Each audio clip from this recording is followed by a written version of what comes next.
സംസ്ഥാനത്ത് ചെറുകിട ആശുപത്രികളുടെയും ക്ലിനിക്കുകളുടെയും എണ്ണത്തിൽ 5 വർഷത്തിനിടെ ഉണ്ടായത് വൻ കുറവ്. അതേസമയം സംസ്ഥാനത്തെ ഇടത്തരം പ്രീമിയം ആശുപത്രികളിൽ കോടിക്കണക്കിന് രൂപയുടെ നിക്ഷേപമാണ് ആഗോളതലത്തിലെ വൻകിട നിക്ഷേപക ഗ്രൂപ്പുകൾ നടത്തുന്നത്.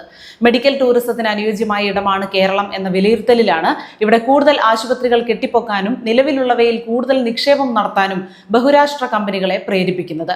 ആരോഗ്യ മേഖലയിൽ വലിയ മാറ്റങ്ങൾ സംഭവിക്കുമ്പോൾ ഇതിനൊരു മറുവശം കൂടിയുണ്ട്. കഴിഞ്ഞ 5 വർഷത്തിനിടെ കേരളത്തിൽ 1306 ക്ലിനിക്കുകളും 444 ചെറിയ ആശുപത്രികളും പൂട്ടിപ്പോയി. ഗ്രാമീണ ചെറുകിട നഗരങ്ങളിലാണ് അടച്ചുപൂട്ടൽ കൂടുതലും. ഇന്ത്യൻ എക്സ്പ്രസ് ആണ് ഈ വാർത്ത റിപ്പോർട്ട് ചെയ്തിരിക്കുന്നത്. സംസ്ഥാനത്ത് സ്വകാര്യ ആശുപത്രികളുടെ എണ്ണം പക്ഷേ കഴിഞ്ഞ 5 വർഷത്തിനിടെ കൂടുകയാണ് ചെയ്തത്.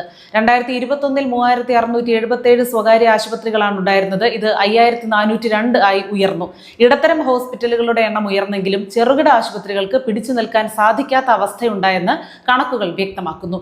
ഗ്രാമങ്ങളിലെയും ചെറുകിട നഗരങ്ങളിലെയും സാധാരണക്കാരായിരുന്നു ഇത്തരം ചെറിയ ക്ലിനിക്കുകളിലും ആശുപത്രികളിലും പോയിരുന്നത്. ഗ്രാമീണ മേഖലകളിലെ ചെറുകിട ആശുപത്രികൾ വ്യാപകമായി പൂട്ടിപ്പോകുന്നത് സംസ്ഥാനത്തെ ആരോഗ്യ മേഖലയ്ക്ക് അത്ര ഗുണകരമാകില്ലെന്നാണ് വിദഗ്ധരുടെ മുന്നറിയിപ്പ്. ക്ലിനിക്കുകളും ചെറിയ ആശുപത്രികളും പൂട്ടുന്നതോടെ വലിയ ആശുപത്രികളിലേക്ക് ചെറിയ രോഗങ്ങൾക്ക് പോലും പോകാൻ ആളുകൾ നിർബന്ധിതരാകും. ഇത് ചെലവ് വർദ്ധിപ്പിക്കാൻ ഇടയാക്കും. പല ചെറുകിട ആശുപത്രികളുടെയും നടത്തിപ്പുകാർ ഡോക്ടർമാരായിരിക്കും. കുറഞ്ഞ ചെലവിൽ അത്യാവശ്യ സൗകര്യങ്ങളും സേവനങ്ങളും ഇത്തരം ആശുപത്രികൾ നൽകുന്നു. ഇത്തരം ആശുപത്രികളെ നിലനിർത്തേണ്ടത് സംസ്ഥാനത്തിന്റെ ഹെൽത്ത് കെയർ സിസ്റ്റത്തിന്റെ നിലനിൽപ്പിന് അത്യാവശ്യമാണെന്ന് IMA സംസ്ഥാന പ്രസിഡന്റ് ഡോക്ടർ MN മേനോനെ ഉദ്ധരിച്ച് ഇന്ത്യൻ എക്സ്പ്രസ് റിപ്പോർട്ട് ചെയ്തു.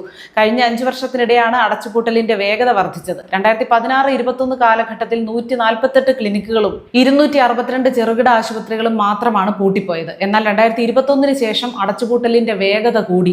ഗ്രാമീണ ചെറുകിട നഗരങ്ങളിലെ അടച്ചുപൂട്ടലിന്റെ കാരണങ്ങൾ പലതാണെന്ന് ഈ രംഗത്തുള്ളവർ പറയുന്നു. ആളുകൾ ആരോഗ്യകാര്യങ്ങളിൽ കൂടുതൽ ശ്രദ്ധാലുക്കളായി.